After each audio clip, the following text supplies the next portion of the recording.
Health and peace and happiness for everyone. Ashreinu, how good and beautiful is our heritage. Parashat Shmot, Tafshin Pei Bet. We are accustomed to thinking that the miyaldot, the midwives mentioned in the parasha, are women from Am Yisrael. They are called ha-miyaldot ha-ivriot, the Hebrew midwives. The names Shifra and Puah sound to us like Jewish names, Hebrew names, and the drasha of Chazal brought in Rashi in the parasha identifies them with Yocheved and Miriam. But there are other perushim that say that these midwives were Egyptian women. And the words ha-miyaldot ha-ivriot mean the midwives of the Hebrew women, not that they themselves were part of Am Yisrael. This is brought in the name of Philo, of Josephus, but it is also mentioned in one of the Midrashim, Abarbanel, and others. The Midrash that I mentioned brings a list of righteous women who converted and mentions within that list Shifra and Puah together with Bitya, Bat Paro, the daughter of Paro. The Pasuk says that these women, these midwives, they had Irat Elohim, and they didn't listen to Paro, and they kept the boys alive. If we're talking about women from Am Yisrael, they were raised within the Yirat Elohim, the tradition, the spirit of our mothers and fathers, and they had that Yirat Elohim, and that brought them not to listen to Paro, which is a very worthy thing to do. But if these are women from Mitzrayim, Egyptian women, what is this Yirat Elohim? What does it mean that they had Yirat Elohim, fear of God? Maybe they were idol worshippers. What does it mean? Maybe these women, because they saw the cruelty of Paro, and they saw Am Yisrael, they decided to choose the right side of history, to leave the bad guys and join the good guys. But where does the Yirat Elohim come from? If this is true, the Torah is expressing here something very deep, that sometimes there is a person, maybe his emunah in Hashem is not exactly the purity of Torah Moshe. They might even be idol worshippers, but they have within them an intrinsic, deep quality of Yirat Elohim, of emunah. And this quality, this depth of Yirat Elohim brings them to act morally, even in face of danger. In Bereshit, we find Avraham and Sarah going to Gerar, Bereshit Perek Kaf.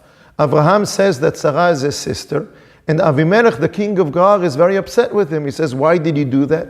Avraham says, I was afraid there's no fear of God here, and they're going to kill me for my wife. Is it always true that where there is no fear of God, where there is no emunah, where there is no religiosity, there's no morality?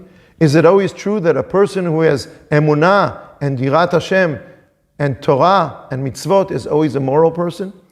I'm sorry to say, but we all know this, that it's sad to say, sometimes a person identifies himself as a person with faith, with Yirat Hashem. He keeps Torah and mitzvot, but he's very lacking in morality.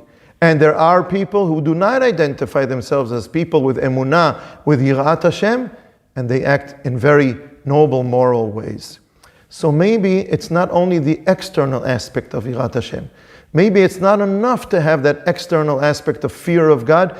We need to check ourselves, how internal is it? Does it come from a point which is deep inside our soul, inside our personality, that brings us to follow in the way of Hashem, to keep Torah and mitzvot?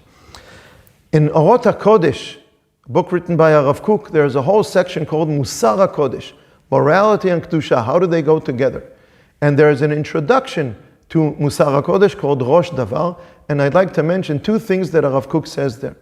The first one, not so well known, is that Rav Kook says that both emunah and musar, morality, need to be dealt with, need to be defined in a deeper way. Don't just take them on their superficial level.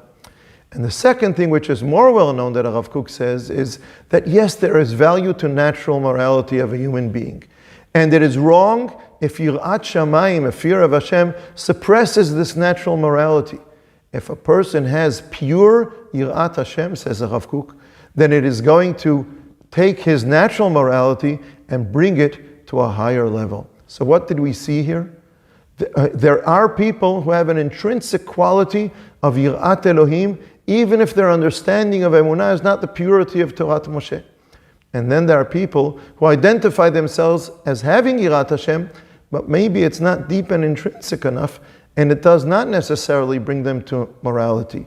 If a person has pure Yirat Elohim, he will also have natural morality, and also his Yirat Hashem will bring him to elevate his morality to higher levels. We aspire to put the two together, to have the purity of Torah Moshe, to also have the intrinsic purity of Yirat Elohim, and put the two together and bring ourselves to the highest level of Yirat Elohim and morality. How about raising this issue for discussion at your Shabbat table? Shabbat Shalom.